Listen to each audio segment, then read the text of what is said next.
드루킹 댓글 조작 사건 공모 혐의로 재판에 넘겨진 김경수 경남지사가 1심에서 징역 2년 실형을 선고받아 법정 구속됐습니다. 이번 판결이 최종 확정될 경우 당선 무효로 지사직을 잃게 되는데 김 지사는 즉각 항소의 뜻을 밝혔습니다. 임금을 절반으로 줄이고 일자리를 배로 늘리는 이른바 광주형 일자리 사업에 대한 잠정 합의안이 노사민정협의회에서 만장일치로 통과됐습니다. 선수들을 상습폭행한 혐의를 받는 조재범 전 쇼트트랙 국가대표팀 코치가 항소심에서 1심에서 받은 징역 10개월보다 더 무거운 징역 1년 6개월형을 선고받았습니다. 재판부는 피고인이 저항할 수 없는 피해자들을 상대로 치유하기 어려운 상처를 입혔다고 지적했습니다. 경기도 안성에서 구제역이 추가 발생함에 따라 농식품부는 오늘 가축방역심의회를 열어 위기경보당배를 관심에서 경계로 격상하고 방역관리 강화에 나섰습니다.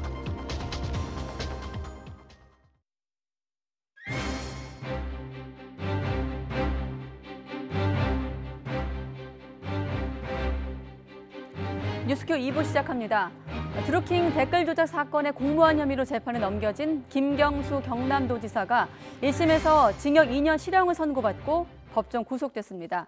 법원 출석 당시 김경수 지사의 얘기부터 먼저 들어보겠습니다. 이 사건 처음부터 특검 조사 그리고 재판 과정까지 제가 할 수 있는 모든 사항을 협조하고 또 재판 과정에도 최선을 다해서 임했습니다. 이제 재판 결과만 남겨두고 있는데요. 전 앞으로는 도정에 전념할 수 있는 그런 결과가 나오기를 기대합니다. 혹시 오전 재판 보셨나요? 재판과 관련해서는 재판 결과가 나오면 그때 얘기 좀 하시는 걸로 하시죠. 오전에 재판부가 드루킹에게서 김 지사님이 상당 부분 도움이 받았다고 했거든요. 어떻게 보시나요? 구체적인 얘기는 오늘 재판 결과에 재판부에서 어떻게 판단했는지 듣고 입장을 밝히도록 이렇게 하겠습니다. 네, 출석 당시 모습 먼저 보셨고 실형이 선고되고 나서 김 지사는 법정에서 자신의 입장을 적어서 변호인에게 전달을 했습니다. 김 지사는 재판부의 결정을 받아들일 수 없고 진실을 향한 긴 싸움을 시작할 거라며 자신의 무죄를 다시 한번 강조했습니다. 변호인이 대신 읽은 김 지사의 자필 입장문 이어서 들어보겠습니다. 설마하고 우려했던 일이 현실화되었다. 재판장이 양성태 대법원장과 특수관계라는 점이 이번 재판에 영향을 미치지 않을까 주변에 우려가 있었습니다. 그럼에도 재판 과정에서 드러난 진실이 있는데 설마 그렇게까지 할까 했는데 그 우려는 재판 결과를 통해 현실로 드러났다. 재판 과정에서 밝혀진 진실은 외면한 채 특검의 일방적 주장만 받아들인 재판부의 결정을 도저히 납득할 수 없다. 특검의 물증 없는 주장과 드루킹 일당의 거짓 자백에 의존한 유죄 판결은 이해도 납득도 하기 어렵다. 그럼에도 그동안 저를 믿고 응원해 주신 모든 분께 깊이 감사를 드립니다. 다시금 진실을 향한 긴 싸움을 시작할 것입니다. 실체적 진실을 밝히기 위한 과정을 이어갈 것이며 진실의 힘을 있습니다. 네, 정치권도 소용돌이에 빠져 있습니다. 김경수 지사 법정 구속에 대해서 더불어민주당은 강한 유감을 표명하고 사법농단 세력과 적폐청산대책위원회를 꾸리기로 했습니다. 오늘 오후에 열린 긴급 최고위원회의 논의 내용 들어보겠습니다.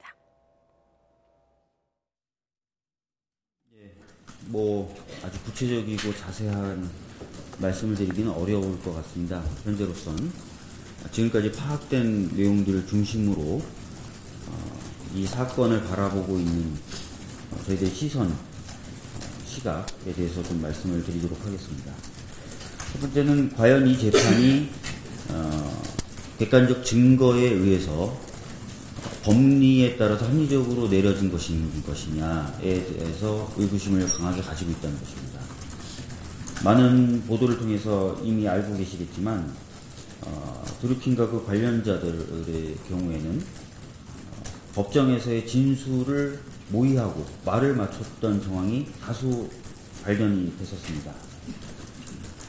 즉 동일한 변호인이 차례로 접견한 후에 메모를 작성하는 방식으로 진술 내용을 공유하고 말을 맞추려고 했었던 그런 상황을 말씀드리는 건데요. 실제로 그런 메모가 발견돼서 그 메모를 가지고 법정에서 증인들을 추궁했을 때 여러분들도 보도를 통해서 다 아시겠지만 횡설수설하거나 일부 진술이 조작됐음을 시인하기도 했었습니다. 또 드루킹의 경우에는 3차례 반성문 형식의 편지를 특검에게 보내기도 했었는데 그 반성문의 핵심 내용이 김경수를 기소하여 유종의 미를 거둘 수 있게 해주겠다는 내용 등이었습니다. 이런 것들을 봤을 때 상당히 왜곡되거나 오염된 증거들이 제출이 된 것이고, 그럼에도 불구하고 법원은 이 왜곡되고 오염된 증거들에 기반하여 특검의 주장을 거의 사실상 100%에 가깝게 인정한 것 아닌가라는 말씀을 다시 한번 드리도록 하겠습니다. 그리고 이런 재판 과정 외에도 저희들이 이 재판의 결과를 받아들이기 어렵게 만드는 재판 외적인 요소들이 있습니다. 이미 보도를 통해서 많이 알려지고 있지만 선고 기일이 연기되는 경위나 또는 성창호 부장판사의 경력 등에서 저희들은 정치적 배경을 의심할 수 있는 부분들이 충분히 있다고 생각합니다. 잘 아시다시피 성창호 부장판사는 양승태 전 대법원장의 비서실 판사를 했었던, 그래서 양승태 전 대법원장의 상당한 측근이다라고 볼 수도 있는 사람으로, 임종원 전 법원행정처 차장에도 또 차장의 공소장에도 사법농단 관련돼서 관여된 부분이 적시되어 있습니다. 법원의 판사들이 뇌물을 수수했다라는 그런 사실이 알려지자 법원이 받을 타격을 줄이기 위해서 영장 관련된 정보들 미리 입수해서 임종원 전 차장을 통해서 차례로 순차로 보고하게 했다라는 내용입니다. 비록 참고인 신분으로 조사를 받았다고는 하나 검찰 내부에서는 관여 정도가 굉장히 심각한 것으로 보고 있었다라는 후문도 들리고 있습니다.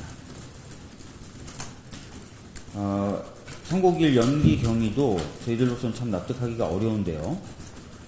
아시다시피 1월 25일 날 원래 선고가 잡혀 있었는데 1월 23일 날 김경수 지사 사건에 대해서 선고기일 변경 명령을 발송합니다.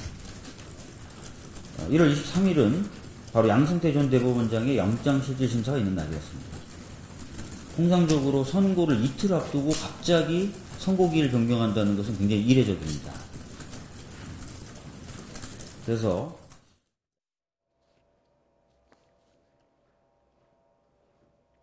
네, 더불어민주당 대응 방안 먼저 보셨는데, 청와대도 전혀 예상하지 못한 결과에 당혹감을 감추지 못하면서 위기를 타개할 대책 마련에 고심하고 있는 분위기입니다. 최측근의 법정 구속으로 문재인 대통령 집권 3년 차의 최대 위기를 맞고 있습니다. 이번엔 신호 기자입니다. 경제보좌관의 말실수에다 가족의 해외 이주에 대한 야당의 공세, 핵심 측근의 법정 구속까지 문재인 대통령이 집권 3년차 시작부터 취임 이후 최대 위기를 맞고 있습니다. 특히 김경수 지사는 지난 2차례 대선에서 문 대통령을 가장 가까이에서 보좌하면서 핵심적인 역할을 해왔다는 점에서 법정 구속의 무게감은 더 큽니다. 김 지사는 2012년 대선 때 수행팀장, 2017년 대선 때는 선대위 대변인을 맡았고 당선 이후 청와대 직함이 없었는데도 대통령의 공식 행사에도 동행했던 측근 중의 측근입니다. 김 지사의 1심 선고 직후 청와대는 당혹감 속에 구체적인 입장을 밝히지 못했습니다. 김의겸 대변인은 김경수 지사 판결은 전혀 예상하지 못했던 판결이라며 최종 판결까지 차분하게 지켜보겠다고 짧게 논평했습니다. 또 다른 관계자는 법원이 드루킹 김동원 씨의 주장을 대부분 받아들인 것 같다면서 전혀 예상하지 못했던 결과라고 말했습니다. 당장 야권이 지난 대선의 공정성에 대한 공세 수위를 한층 높일 것으로 예상되는 데다 청문회를 열지 못한 채 임명한 조혜주 선관위원에 대한 사퇴 압박도 거세질 것으로 보입니다.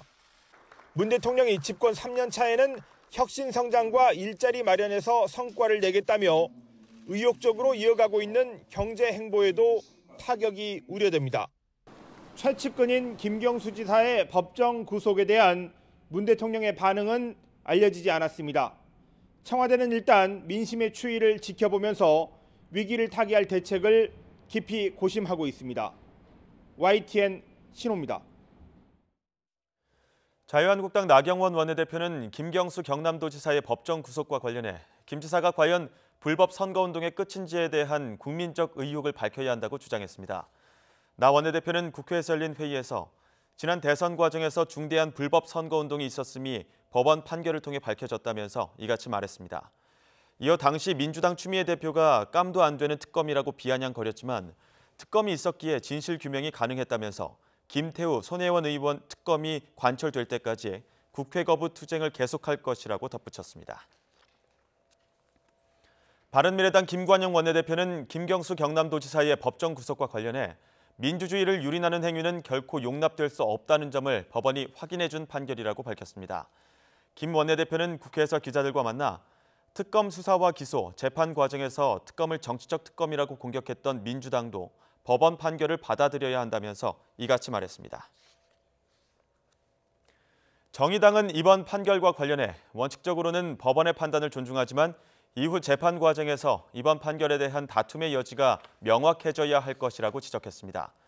정호진 대변인은 국회 브리핑에서 법원은 판결문에 김 지사가 드루킹 일당의 범행 의지를 간접적으로 강화했다거나 묵시적으로 동의했다고 밝혔지만 이는 모든 정황에 따른 판단이라고 말했습니다.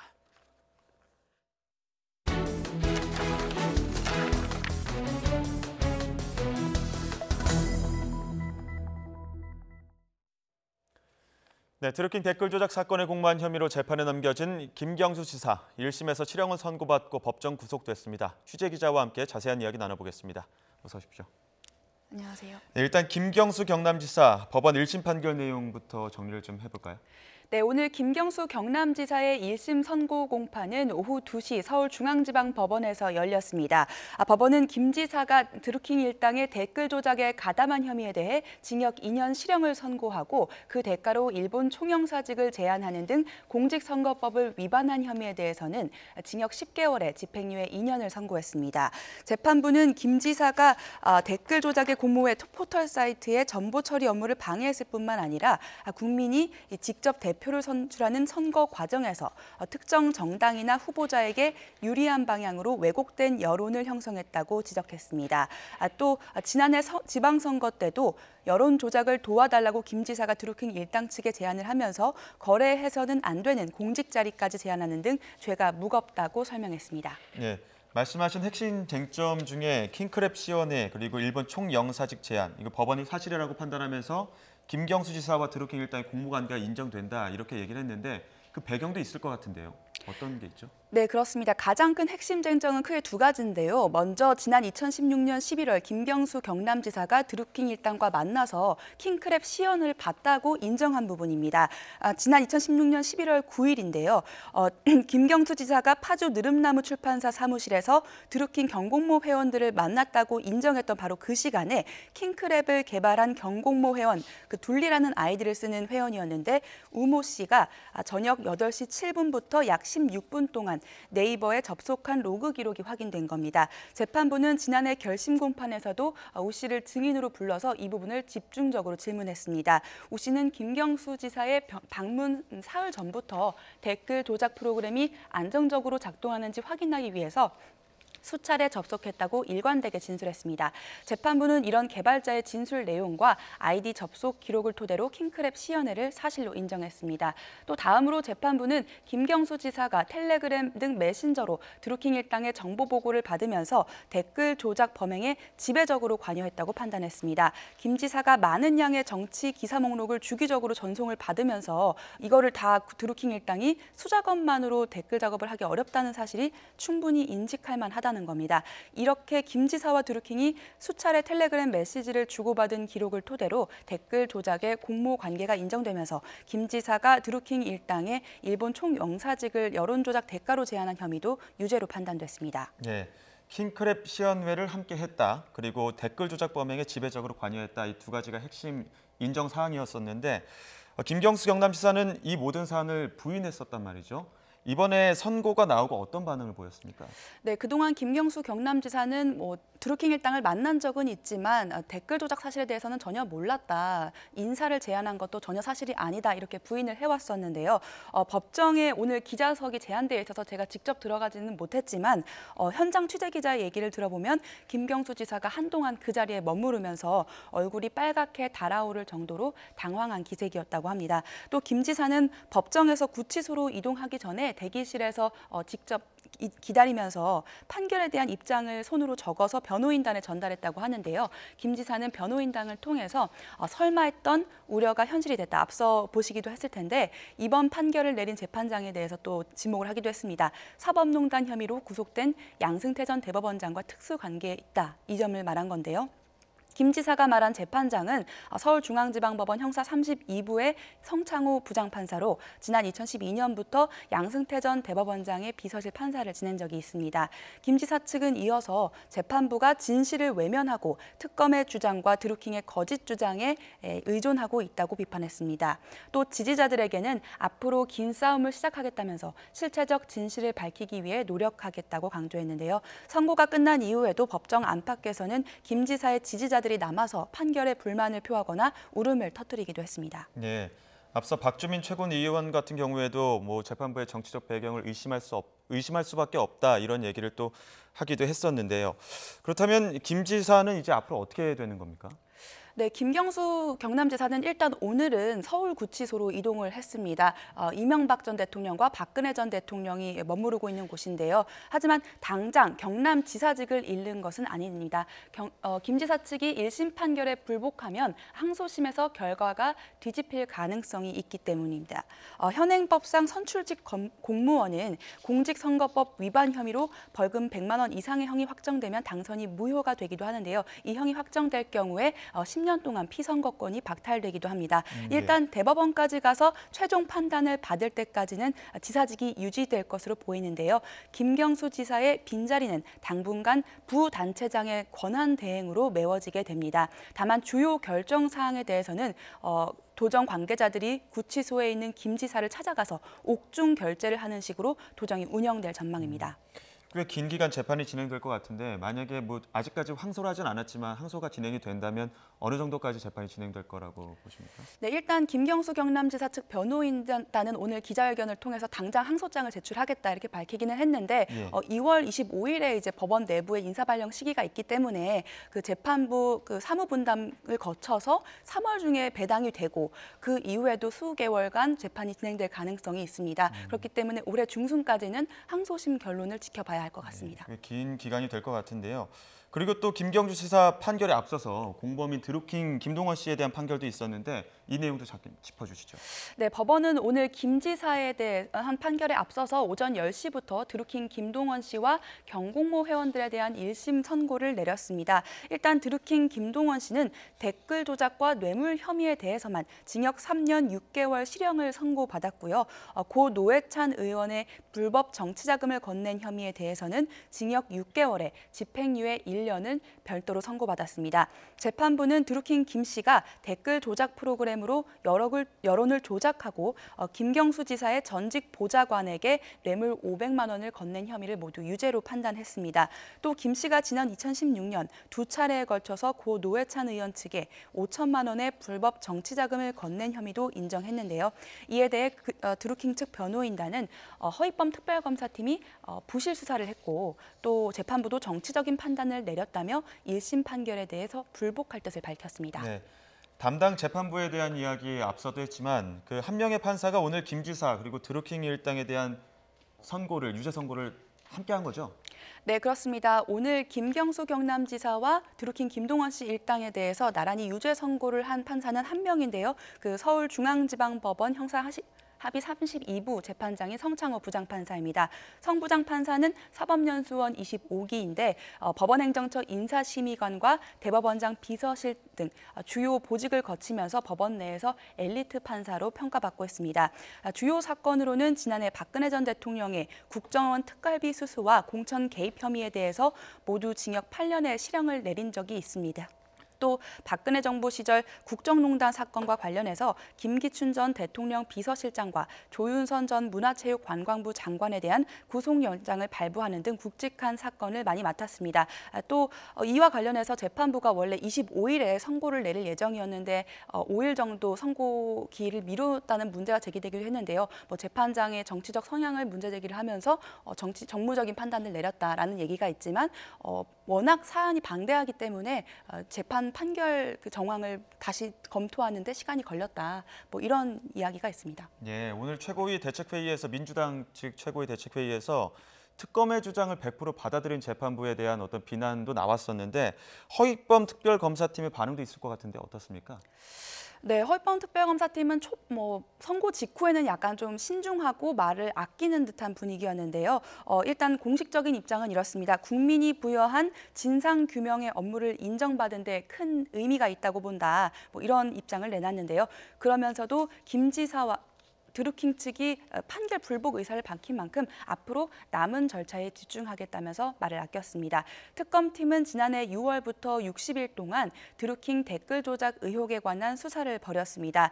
수사 초반에는 드루킹 일당의 계좌를 추적하던 중에 고 노회찬 정의당 의원의 불법 정치자금 의혹이 확인되면서 수사에 나섰다가 노 의원이 극단적인 선택으로 이어지기도 했습니다. 특검팀은 이후 수사 결과를 연장하지 않고 60일의 수사를 마친 뒤 지난해 8월 김경수 경남지사와 드루킹 김동원 씨 등 12명을 재판에 넘겼습니다. 또 수사 과정에서 송인배 전 청와대 정무비서관의 정치자금법 위반 혐의를 포착해 사건을 검찰에 넘기기도 했는데요. 사건을 담당한 서울 동부지검은 지난 16일 송 전 비서관을 불구속 기소하기로 했습니다. 김 지사 측과 특검 모두 항소심까지 고려하고 있는 만큼 남은 절차에 조금 끝까지 지켜봐야 할 것 같습니다. 네, 앞으로도 정치 공부뿐만 아니라 법정 공부도 계속될 것 같은데 말씀하신 것처럼 계속 지켜봐야 될 것 같습니다. 지금까지 김경수 지사 실형 선고 관련 이야기 나눠봤습니다. 신지원 기자였습니다.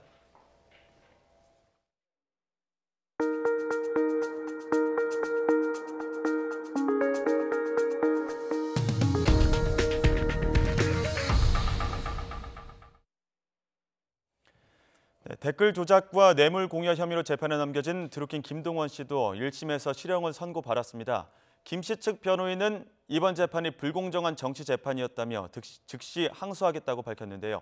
김대겸 기자가 보도합니다. 드루킹 김동원 씨가 1심 선고를 받은 직후 호송차에 올라탑니다. 김경수 지사 실형에 앞서 오전에 열린 드루킹 일당에 대한 선고에서 김 씨를 포함해 모두 유죄 선고를 내렸습니다. 재판부는 먼저 김 씨에 대해 댓글 조작과 뇌물 공여 등 혐의에 대해 징역 3년 6개월 실형을 선고했습니다.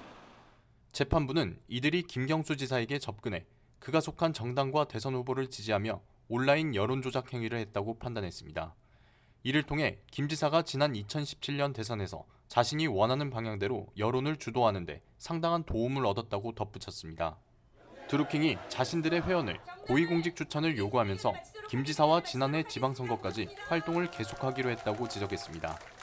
고 노회찬 전 의원에게 두 차례에 걸쳐 5천만 원의 불법 정치자금을 건네고 김 지사의 전 보좌관에게 500만 원의 뇌물을 준 혐의도 모두 유죄로 인정됐습니다.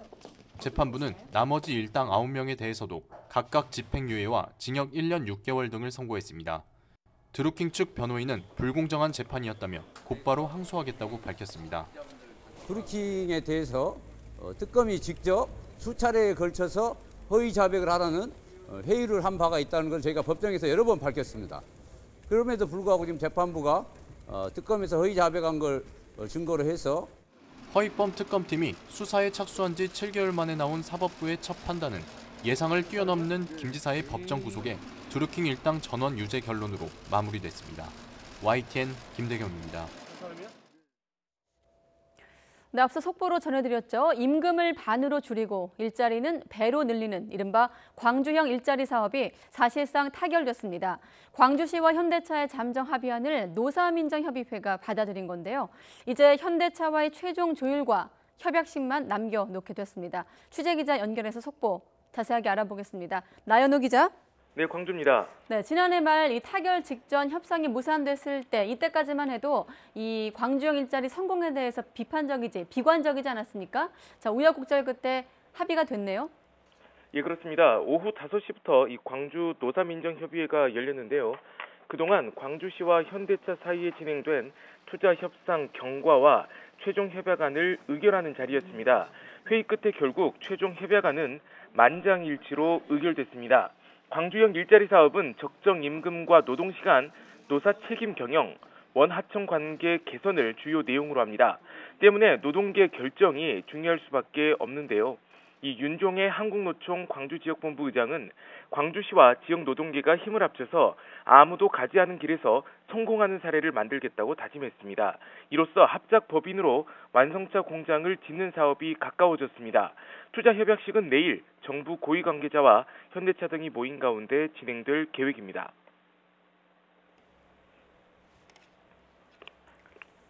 네, 지난번 결렬 때 문제가 됐던 게 독소 조항 아니었습니까? 이 노동계가 최종 협약안을 수용했다면 독소 조항의 변동이 있었다는 건데 어떻게 바뀐 건가요? 네, 노동계가 이 독소 조항이라고 주장했던 부분은요.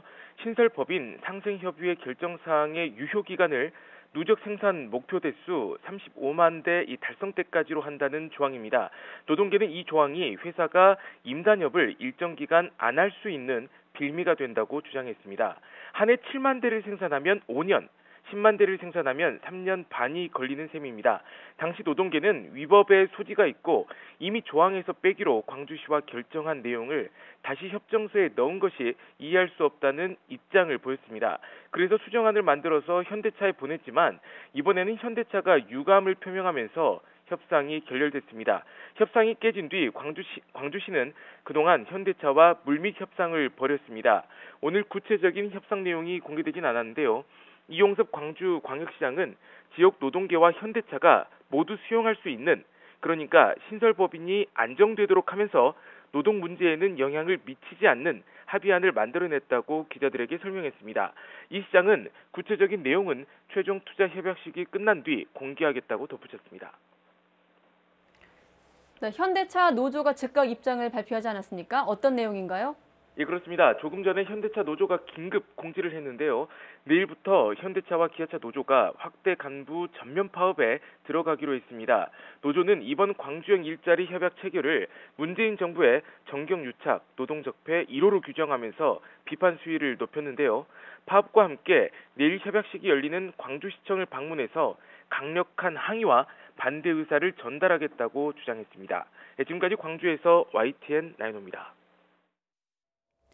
논란이 일고 있는 강남 유명 클럽 폭력 사건과 관련해 경찰이 각종 의혹을 규명하기 위한 전담 수사팀을 꾸렸습니다. 서울지방경찰청은 광역수사대를 전담 수사팀으로 지정을 하고 김모 씨가 제기한 약물 성폭행과 경찰관 유착 의혹 등을 내사할 계획이라고 밝혔습니다. 또 합동조사단을 꾸려 사건 당시 초동 대응 상황을 포함해 경찰관의 김 씨 폭행 여부, 또 CCTV 비공개 이유도 확인할 계획입니다. 이와 함께 경찰은 당시 클럽에 있던 여성 2명이 김 씨에게 성추행을 당했다고 고소함에 따라 지난 21일 양측에 대한 1차 조사를 마쳤다고 설명했습니다. 선수들을 폭행한 혐의를 받는 조재범 전 쇼트트랙 국가대표팀 코치가 항소심에서 징역 1년 6개월의 실형을 선고받았습니다. 법원은 피해자들에게 치유할 수 없는 상처를 줘 엄벌이 필요하다며 1심보다 무거운 형을 내렸습니다. 부장원 기자의 보도입니다. 연두색 수의 차림에 흰 마스크를 쓴 조재범 전 코치가 호송차에서 내립니다. 선수들을 상습적으로 폭행한 혐의로 2심 선고 공판에 출석하기 위해서입니다. 조 전 코치는 지난 2011년부터 지난해 1월까지 심석희 선수 등 모두 4명을 폭행한 혐의로 지난해 9월 1심에서 징역 10개월을 선고받고 법정 구속됐습니다. 조 전 코치는 형이 너무 과하다며 항소했지만 2심에서는 오히려 1심보다 무거운 징역 1년 6개월이 선고됐습니다. 재판부는 피고인이 저항할 수 없는 피해자들을 상대로 치유하기 어려운 상처를 입혔고 과거 폭력을 저지른 전력이 있는데도 아무런 반성이 없어 엄벌이 불가피하다고 판단했습니다.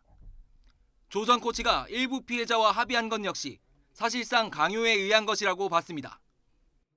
지인들을 동원해 집요하게 합의를 종용해 오히려 심리적 압박을 줬을 뿐 아니라 피해자 2명은 합의를 취소하고 엄벌을 탄원한 점 등이 근거가 됐습니다.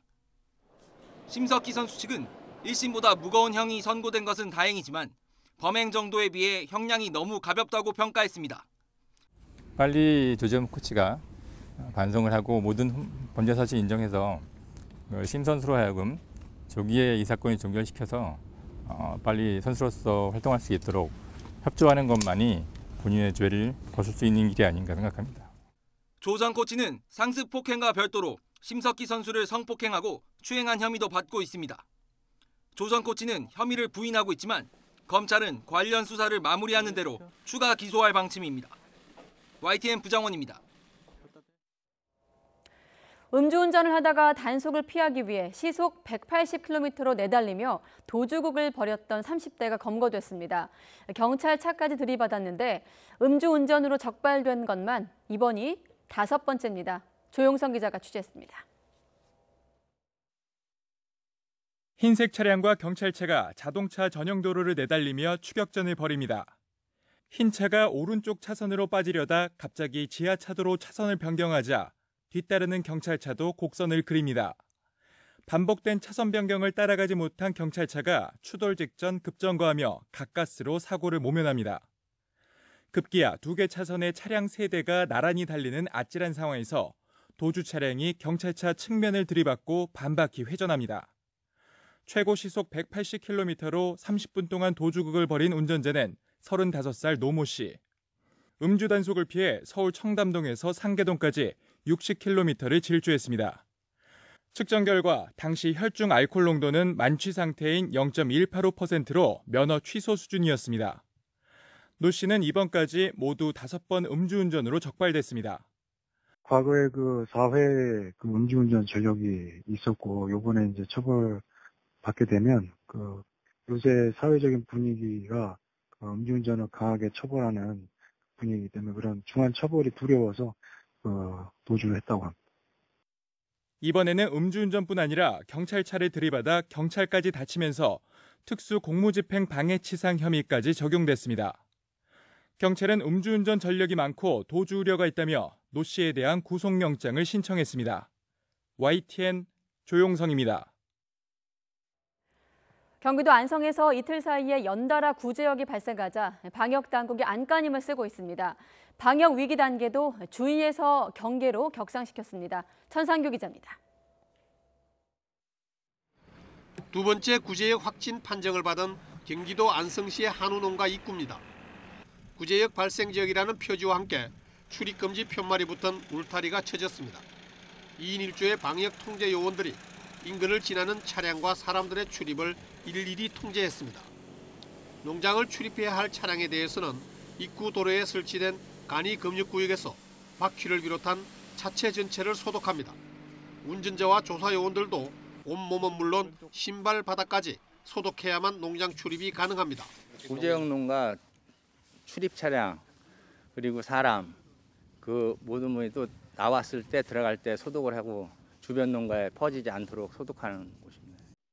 방역 당국도 가축 방역 심의회를 열어 구제역 위기 단계를 한 단계 상향해 방역 관리를 강화했습니다. 안성시 양성면 소재 한우농장에서 구제액이 추가로 발생이 되었습니다. 구제역 주의 단계에서 경계 단계로 격상을 하도록 하겠습니다. 이와 함께 광역시도에는 구제역 광역대책본부가 설치 운영됩니다. 방역당국은 인근 지역으로의 확산을 차단하기 위해 단계별 긴급 백신 접종 계획을 세우고 우선 1단계로 안성 시내 소, 돼지 전체에 대해 백신을 긴급 접종했습니다. 2단계로 이천, 용인, 평택 등 인근 6개 시군, 마지막 3단계로 경기 지역 일부와 충청 지역에 대해 긴급 예방접종을 실시하기로 했습니다. 이와 함께 첫 구제역 발생 장소로부터 500m 이내 농장에서 구제역 NSP, 즉 감염 항체가 검출돼 구제역 바이러스의 순환 가능성이 있다고 보고 이 지역의 소, 돼지 등에 대해 예방적 차원에서 처분을 계속하고 있습니다. YTN 천상규입니다. 어제 정부가 발표한 예비 타당성 조사 면제 사업을 두고 후유증을 우려하는 목소리가 계속되고 있습니다. 정부는 지역 균형 발전이라는 명분을 내세웠지만 오히려 지역 발전에 독이 될 수도 있다는 우려입니다. 유축원 기자가 보도합니다. 경북 김천과 경남 거제를 KTX로 잇는 남부내륙 철도 사업. 사업비는 4조 7천억 원으로 이번에 예비 타당성 조사가 면제된 사업 가운데 가장 규모가 큽니다. 그런데 이 사업은 이미 2017년에 실시한 예비 타당성 조사에서 경제성이 기준치에 미치지 못하는 것으로 평가됐습니다. 정책 효과와 지역 균형 발전까지 고려한 종합평가지수도 역시 기준치를 밑돌았습니다. 사실 정부가 발표한 23개 사업 가운데 상당수는 비슷한 처지에 놓여 있습니다. 과거 각종 조사에서 경제성이 떨어지는 것으로 평가돼 사업 추진이 좌절됐다가 이번에 극적으로 살아났습니다. 새로 추진되는 사업들도 걱정되기는 마찬가지입니다. 전라북도가 1순위로 신청한 새만금 국제공항. 사업비 8천억 원이 들어가는데 바로 붙어 있는 군산공항은 물론 멀지 않은 곳에 있는 무안과 청주 국제공항도 만성적자에 시달려왔습니다. 지역 내부에서조차 엉터리 수요 예측을 기반으로 한 무리한 사업이라는 비판이 나오는 이유입니다. 인구가 늘어난다거나 아니면 산업 생태계가 갖춰지려면 상당한 시간이 있어야 되거든요. 현실적 진행 상황들을 전혀 고려하지 않은 엉터리 수요조사다 이렇게 보는 거고. 정부는 지역 균형 발전을 위해선 불가피하다는 논리를 내세우고 있습니다.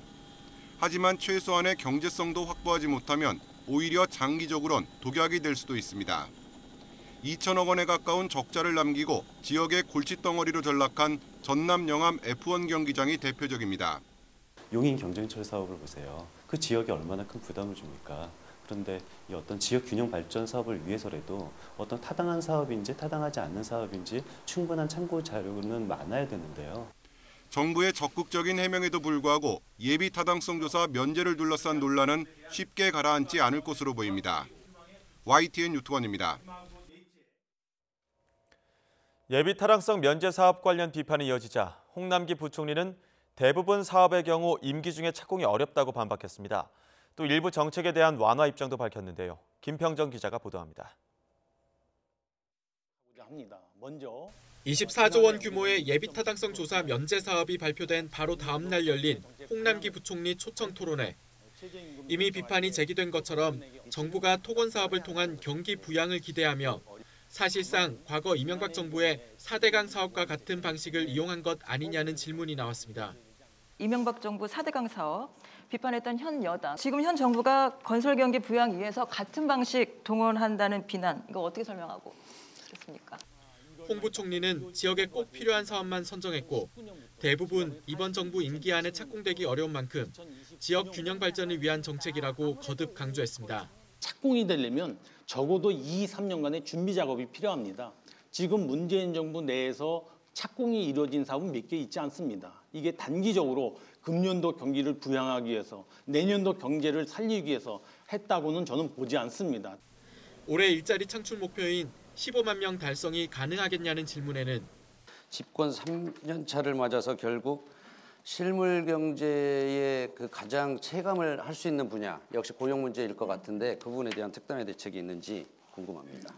특히 질 좋은 민간 일자리가 늘 수 있도록 기업 활동을 지원하겠다고 밝혔습니다. 민간이 이렇게 할 수 있도록 경제 활력을 제고하는 데 주력을 하겠습니다. 아울러 정부가 할 수 있는 제조업에 대한 경쟁력을 확보하고 서비스 산업을 활성화시키고. 홍 부총리는 또 상법과 공정거래법 개정 과정에 기업의 부담이 과도해지지 않도록 정부와 기업 사이의 소통을 계속하고 주 52시간제 보완을 위한 경제사회노동위원회에 노동계가 참여하도록 양대 노총과 직접 대화에 나서겠다는 뜻도 내비쳤습니다. 저는 노동계의 의견이 같이 수렴이 돼서 국회에 넘어가기를 희망을 합니다. 그래서 노동계에 대한 설득 작업을 최대한 할 수 있는 역량 범위 내에서 하겠습니다. 이와 함께 홍 부총리는 가업 상속세를 공제받으려면 10년 동안 업종 유지해야 하는 요건을 완화하는 것도 검토하고 있다고 밝혔습니다. YTN 김평정입니다. 기업 체감 경기가 2년 10개월 만에 최저치로 추락했습니다. 특히 제조업 전망은 글로벌 금융위기 이후 가장 부진했는데요. 경제부총리는 1월 수출도 부진할 수 있다며 2달 연속 마이너스 가능성을 내비쳤습니다. 조태현 기자가 보도합니다. 지난해 반도체 호황 속에 사상 최고 실적을 달성한 삼성전자와 SK하이닉스. 하지만 세부 내용을 들여다보면 사정이 복잡합니다. 4분기에는 나란히 시장의 예상에도 미치지 못한 성적표를 받아낸 겁니다. 우리 경제의 버팀목이었던 반도체 산업의 경기가 꺾이면서 올해 들어 수출은 부진한 모습을 이어가고 있습니다. 특히 수출의 경우 반도체 가격의 하락, 대중 수출 둔화 등으로 인해서 12월에 이어서 1월에도 같은 기간 전년 수준에 미치지 못할 것으로 전망이 됩니다. 이처럼 대내외의 경제 환경이 나빠지자 기업의 체감 경기도 미끄러졌습니다. 이번 달 전체 산업의 기업 경기 실사지수 BSI는 전달보다 3포인트 하락해 지난 2016년 3월 이후 2년 10개월 만에 최저치를 기록했습니다. 업종별로는 반도체가 속한 전자, 영상, 통신 장비가 크게 빠졌습니다. 설비 투자 감소와 건설, 자동차 산업 부진으로 관련 업종도 악화했습니다.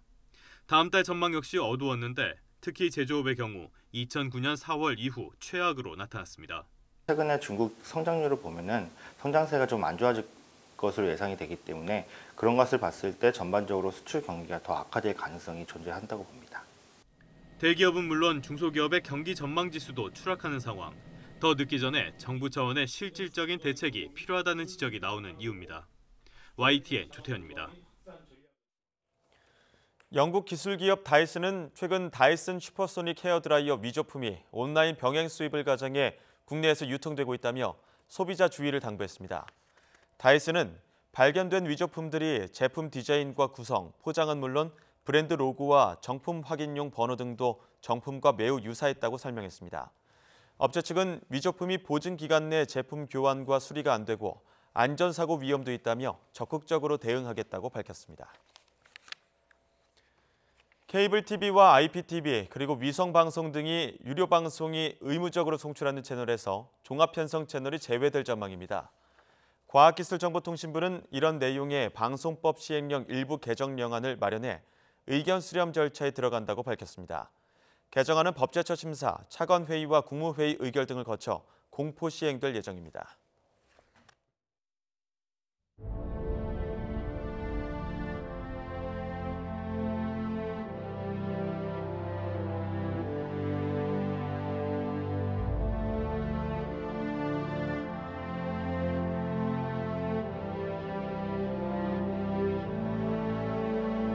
끝까지 해달라는 말씀, 그리고 제일 조선한 끝이 끝까지 했습니다.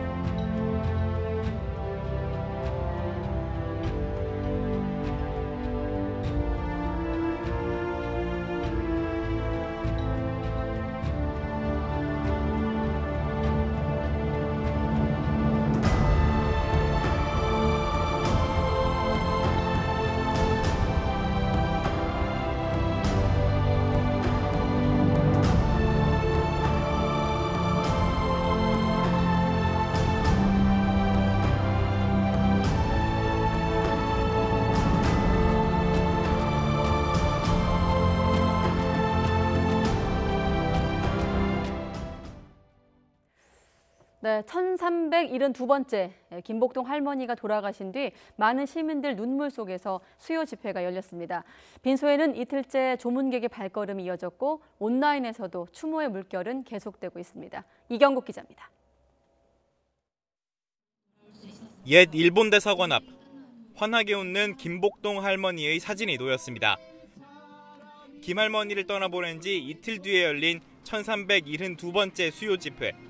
늘 그렇듯 같은 장소 같은 시간에 열렸지만 분위기는 엄숙했고 또 침통했습니다. 그 이전까지는 계속 나오셨습니다. 마음이 좀 그렇죠. 그냥 한 군데가 텅 빈 것 같은 느낌이 들죠.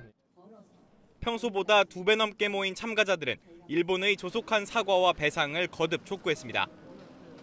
수십 년간 봄을 맞이하지 못한 우리 할머님들의 고통은 얼마나 컸을지 가늠조차 할 수 없습니다. 사과는 해야 하는 것이 아닙니다. 저희가 마땅히 받아야 하는 것입니다. 이어 우리 정부가 더욱 적극적인 태도로 일본군 성노예제 문제 해결에 나설 것을 한 목소리로 외쳤습니다. 그러나 아직 실질적인 조치들은 취해지지 않았고 이제 23분의 피해 할머니께서 생존해 계신다. 빈소에는 이틀째 조문객의 발걸음이 이어졌습니다. 교복을 입은 학생들과 많은 시민은 한마음으로 고인의 뜻을 기렸습니다. 항상 엄숙했지만 다른 때보다도 더 이렇게 존경스럽고 슬펐던 것 같습니다. 진실한 사과를 받을 수 있도록 하면 좋겠습니다. 입관식을 지켜본 조문객과 오래된 동지 이용수 할머니는 슬픔을 감추지 못했습니다. 온라인 추모관에도 애도 물결이 이어졌습니다. 오는 금요일 옛 일본 대사관 앞에서 연결식이 엄수되면 김할머니는 천안에 있는 망향의 동산에 안치됩니다. YTN 이강국입니다. 네, 할머니의 유지이자 수건, 일본의 진정성 있는 사과였는데 최근 악화한 한일 갈등과 관련해 아베 일본 총리가 강한 유감이란 표현을 써가며 반발했습니다. 집권당에서는 주한 일본 대사를 본국으로 소환해야 한다는 강경 발언도 나왔습니다. 도쿄에서 황보연 특파원이 취재했습니다. 정기국회가 열리자마자 대정부 질의 답변에 나선 아베 총리. 지난 28일 새해 첫 시정연설에서 한국을 왜 한 번도 제대로 언급하지 않았느냐는 질문에 서로 싸우는 모습처럼 비칠까 우려했기 때문이라고 답했습니다. 즉 한국은 일본을 비난하고 있지만 자신은 그렇게 하지 않았다는 점을 강조하며 한국을 에둘러 깎아내린 셈입니다. 今般の施政方針演説では非難合戦のようになることは適切ではないと考え 우리 대법원의 강제징용 배상 판결에 대해서는 국제법에 근거해 강하게 대응하겠다고 말했습니다. 우리나라에 협의 요청을 했지만 진전이 없으면 국제재판소에 제소하는 방안을 염두에 둔 것으로 풀이됩니다. 레이더 공방과 위협 비행 문제에 대해서는 한국 군함이 일본 초계기에 사격 관제 레이더를 비췄고 위협 비행을 한 적은 없다는 기존 주장을 되풀이했습니다. 그러면서 악화한 한일 관계의 책임을 우리 정부에 떠넘기며 강한 유감을 표시했습니다. これまで日韓両国が築き上げてきた関係の前提すら否定するような動きが続いていることは大変遺憾です。 집권 자민당 내에서도 한국에 대한 불만이 쏟아졌습니다. 회의 참석차 귀국한 주한 일본 대사와 만난 자리에서 의원들은 국민이 요구하는 것은 신속한 대항 조치다. 대사가 한국에 돌아가지 않는 강경한 자세를 보여야 한다는 등 거친 발언을 이어갔습니다. 이런 분위기에 화답하듯 주한 일본 대사는 한국이 미래지향적 관계 구축에 역행하고 한국의 대응에는 냉정함이 빠져 있다며 비난했습니다. 외무성은 그러나 의원들의 주한 일본 대사 본국 소환 발언과 관련해 현 시점에서 고려하지 않고 있다고 설명했습니다. 도쿄에서 YTN 황보현입니다.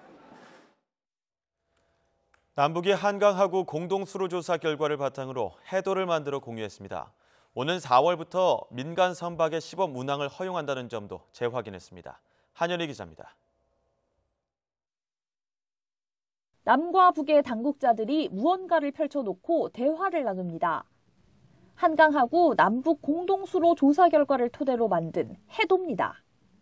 국방부와 해양수산부는 판문점에서 북측 실무자들을 만나 이번에 완성된 해도를 전달했습니다.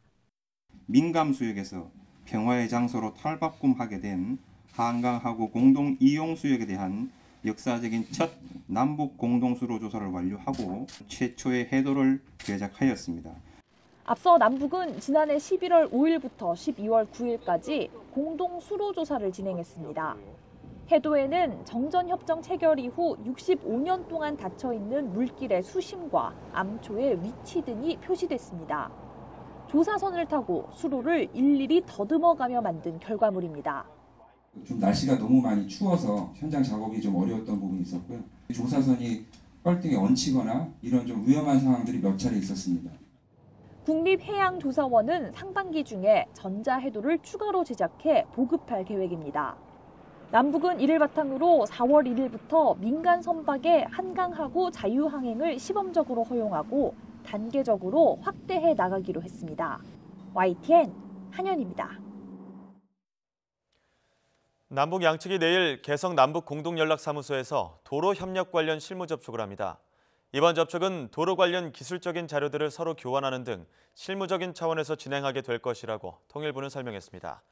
남측에서는 백승근 국토교통부 국장과 신혜성, 이무정 통일부 과장 등 3명이, 북측에서는 김기철 국토환경보호성 부처장 등 3명이 참석할 예정입니다. 지난해 11월 우리나라에 들어온 우리 공군의 첫 공중급유기가 시범급유를 무사히 마치고 실전 배치되기 시작했습니다. 공중급유기 도입으로 독도와 이어도 등에서의 작전 시간이 늘어나 공중전력이 크게 강화될 전망입니다. 보도에 김세호 기자입니다. 하늘의 주유소로 불리는 공중급유기입니다. 우리 공군에는 지난해 11월 처음 도입됐는데 시그너스란 이름이 붙었습니다. 시그너스 뒷부분에 장착된 연료 공급 파이프가 내려오자 함께 비행하던 공군 주력 전투기 F-16과 F-15K가 차례로 접근해 연료를 공급받습니다. 그동안 주간과 야간 2차례에 걸쳐 이 같은 시범 급유를 무사히 마치고 공군 실전 배치가 시작됐습니다. 공중급유기는 올해 말까지 석 대가 추가로 도입될 예정인데 F-15K 전투기의 경우 한 번에 10여 대, KF-16 전투기에는 20여 대까지 연료를 공급할 수 있습니다. 공중급유기 도입으로 독도와 이어도에서의 작전 시간도 기존보다 1시간 이상 늘어나는 등 공군의 원거리 작전 능력은 한층 강화될 것으로 보입니다. 공중급유기는 급변하는 안보 상황 하에서 전방위 위협에 대응하기 위한 우리 군의 역량을 한층 강화시켜 줄 것입니다. 공중작전 반경과 작전 시간이 확대되어 우리 공군은 대한민국 영공방위 임무를 보다 완벽하게 수행하게 될 것입니다. 특히 최대 15,320km까지 날 수 있고 인원 300여 명과 화물 47톤을 실어 나르는 다목적 기능을 갖고 있어 국제 평화 유지 활동과 해외 재난 지원, 재외 국민 구조에도 크게 기여할 것으로 기대됩니다. YTN 김세호입니다. 네, 앞으로 가벼운 학교 폭력은 학교가 자체 해결 권한을 갖게 되고 생활부 기재도 유보됩니다. 학교와 교사들의 학생 지도 권한을 강화한 셈인데 교육부의 학교 폭력 대응 개선 방안 황선욱 기자가 보도합니다. 현재 학교 폭력은 학교별로 설치된 학교폭력대책자치위원회에서 처벌 여부 등을 결정합니다. 학부모 과반수 이상과 외부위원이 참여하지만 교사들은 배제돼 논란이 되어 왔습니다. 하지만 앞으로 가벼운 학교 폭력은 위원회 대신에 학교가 해결 권한을 갖게 됩니다. 피해 학생과 보호자가 자치위원회를 열지 않는다는 데 동의하고 피해가 2주 미만으로 가벼운 경우 등이 이에 해당합니다. 단순하게 그 가해자 피해자의 대립구조, 갈등구조로 가는 것이 아니라 교육적인 해결을 먼저 거칠 수 있도록 한다는 것, 그게 큰 방향 전환점이 되고요. 문제는 학교 측이 학교 폭력을 은폐 축소할 수 있다는 점입니다. 이를 막기 위해 교육적 해결 여부를 학교장 단독으로 결정하지 못하고 학측이 정하는 위원회 심의를 거치도록 했습니다. 또 교육적 해결 뒤에도 새로운 피해 사실이 드러나거나 피해자 측이 요청하면 폭력대책 자치위원회를 열도록 했습니다. 지금까지는 학교 폭력으로 조치를 받으면 예외 없이 생활부에 기재했습니다. 하지만 앞으로는 가해 학생이 접촉, 협박, 보복 금지 등 조치 사항을 충실히 이행하면 생활부에 기재하지 않기로 했습니다. 이른바 낙인 효과를 막기 위해서입니다. 하지만 2회 이상 조치를 받은 경우 이전 조치를 포함해 모두 생활기록부에 기재됩니다. 교육부는 또 현재 학교별로 설치된 학교폭력대책위를 폐지하는 대신에 내년 1학기부터는 이를 교육지원청으로 이관해 학교폭력 대응의 전문성을 높이기로 했습니다. YTN 황선욱입니다. 청와대가 생후 15개월인 아기를 학대해 숨지게 한 민간 위탁모를 처벌해달라는 국민청원에 대해 아동학대 사건에 대한 공적 개입을 강화하겠다고 밝혔습니다. 또 현재 민간 위탁모에 대해서는 특별한 규제가 없다면서 가사근로자 고용 개선법이 제정이 되면 가사 서비스 이용자의 신뢰가 높아지고 실태 파악도 가능해질 것으로 전망했습니다. 청원 대상이 된 아동학대 가해자는 지난해 11월 구속 기소돼 재판 중이라고 청와대가 설명했습니다. 가해자 신상공개 요청에 대해서는 아동학대 범죄도 신상공개 대상으로 포함시키는 법 개정안이 국회에 계류돼 있다고 덧붙였습니다.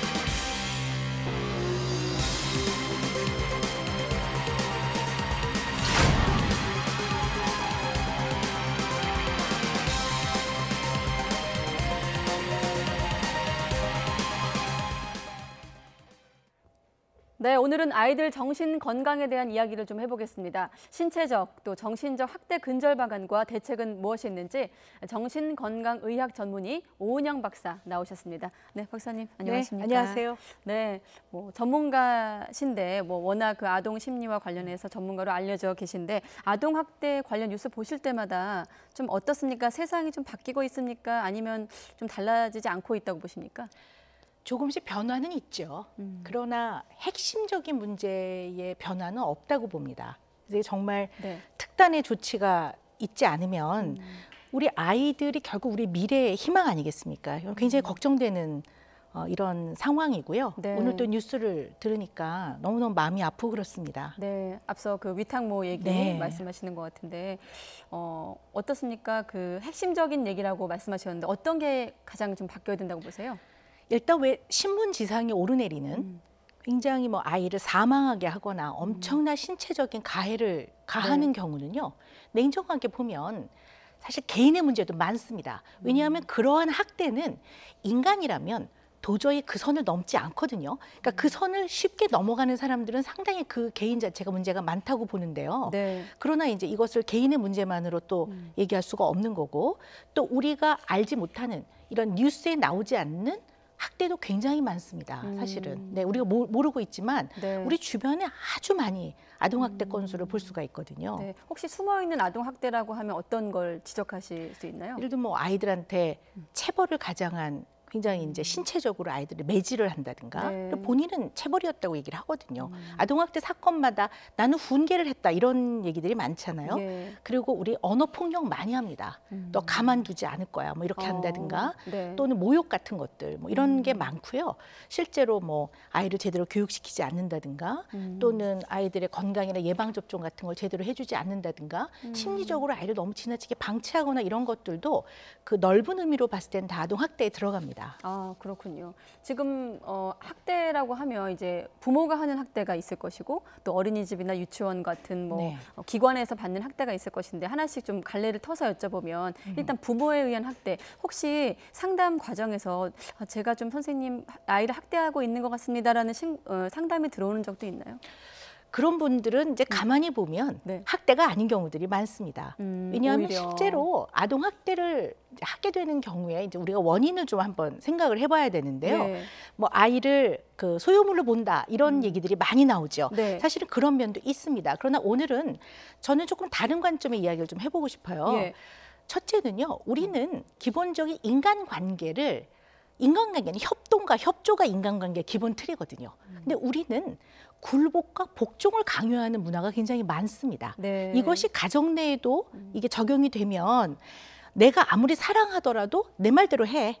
너 왜 내 말을 안 듣는 거니? 이렇게 되는 거죠. 그래서 아이한테 굴복을 강요하게 되고 그 과정을 통해서 복종해라. 이렇게 됐을 때 사실 도에 넘는 이러한 뭐 교육이라든가 체벌이나 훈육을 넘어서는 문제들이 아주 많이 발생을 하는데 부모는 시작을 나는 너를 잘 지도하려고 했어. 여기서 또 시작을 하기 때문에 이것의 문제점을 지도하고 가르치기가 너무 어렵습니다. 사실은. 그런 문제가 있고요. 두 번째는 우리는 아이를 가르쳐야 합니다.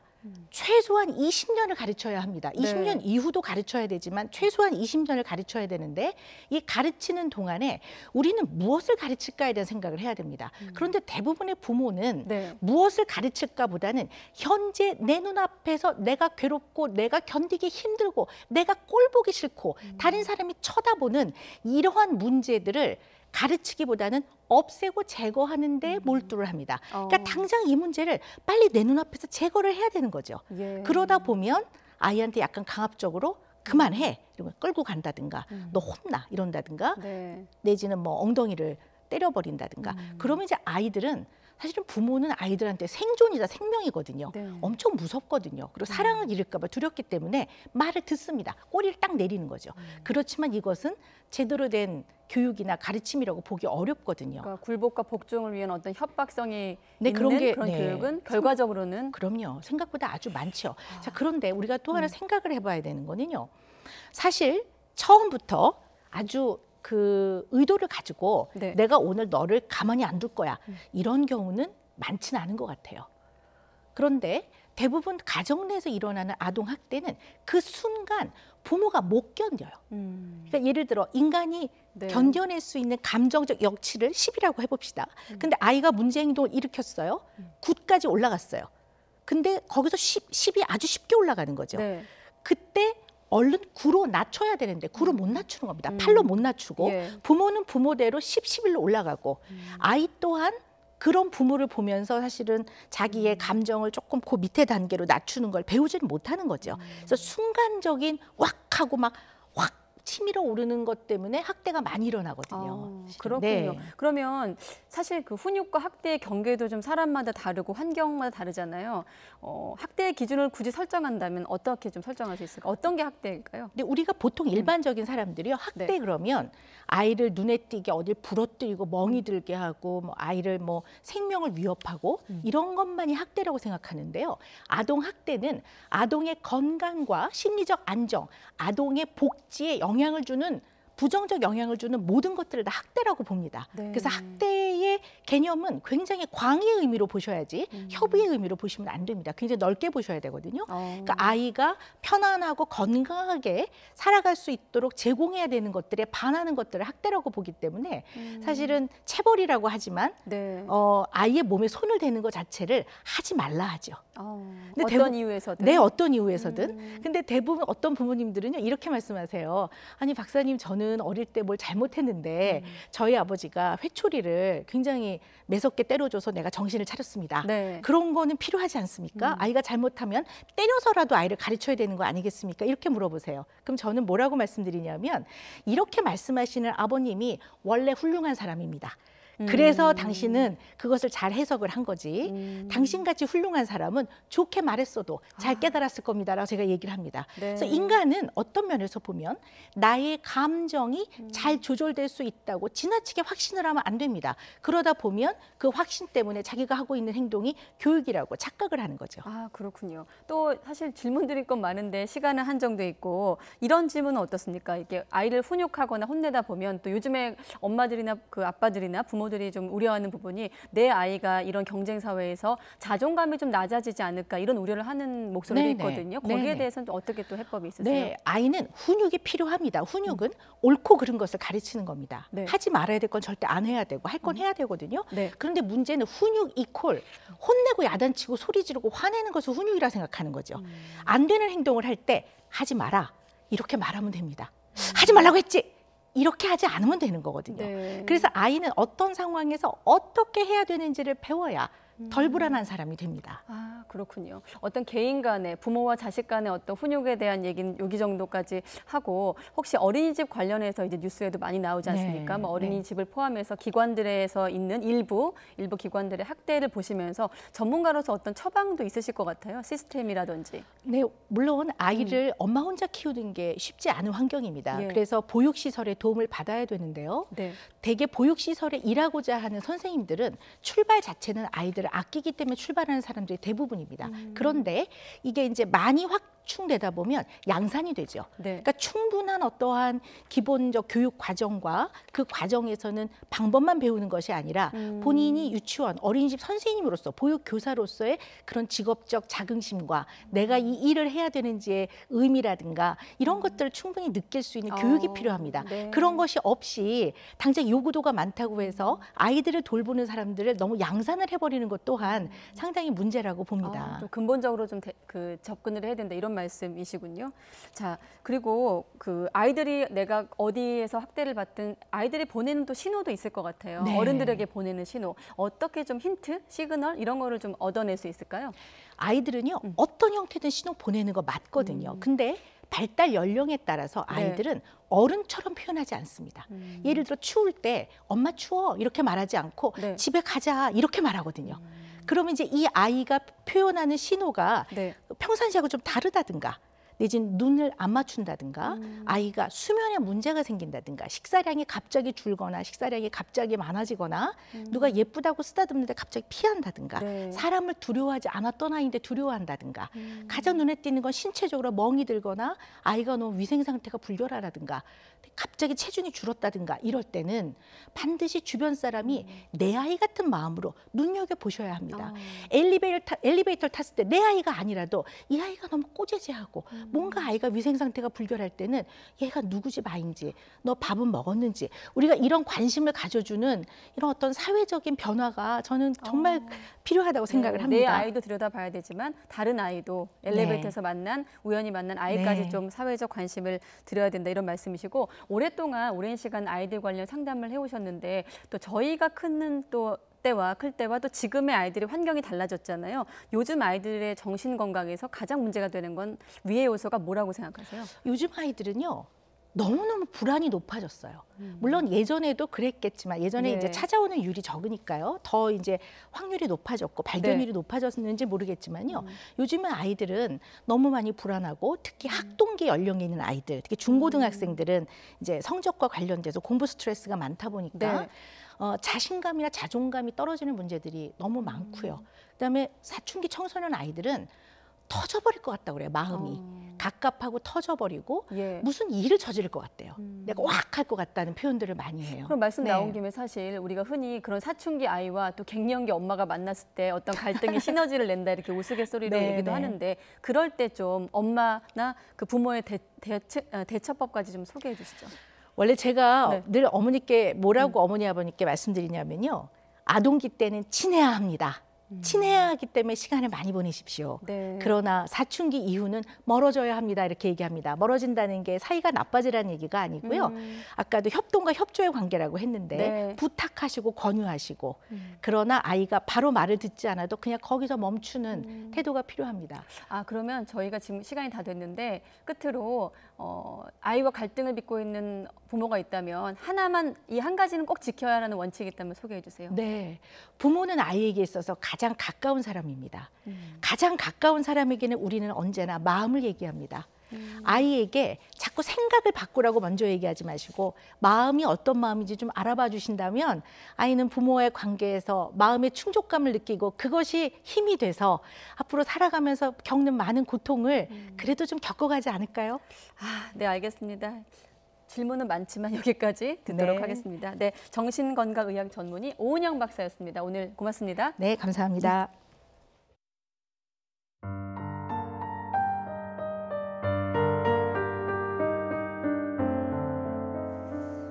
네, 지난 2016년 총선에서 국회로 입성한 초선 의원 김경수. 참여정부는 물론이고 지난 두 차례 대선을 거치면서 문재인 대통령 바로 옆에서 핵심적 역할을 한 인물입니다. 김 지사 측은 선고 직후 진실의 힘을 믿는다며 항소 입장을 밝혔기 때문에 앞으로 긴 법정 싸움으로 이어질 것으로 예상되고 있습니다. 형이 확정될 경우 도지사직 상실, 또 피선거권 박탈 같은 개인적인 타격도 우려되고 있습니다만은 정치권에 커다란 시한폭탄을 던지고 법정 구속이 된 김경수 경남지사. 오늘 이 무거운 표정으로 서울구치소로 향하는 호송버스에 올라탔고 독거실에 배정이 됐습니다. 뉴스 큐레이터였습니다.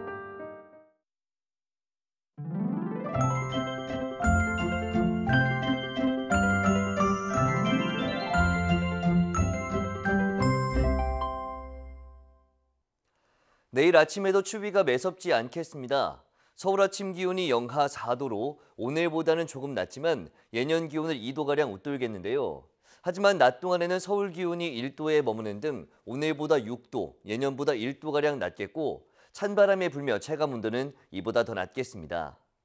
내일은 건조함을 달래줄 눈비 소식이 있습니다. 강원과 충청 이남 곳곳에 눈이나 비가 내리다가 밤에 대부분 그치겠는데요.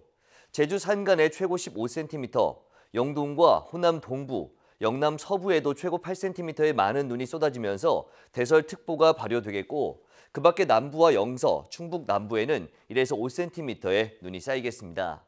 특히 남부지방에는 출근 시간대에 눈이 집중되면서 교통 혼잡이 우려됩니다. 내일은 조금 서둘러 출근길에 오르시기 바랍니다.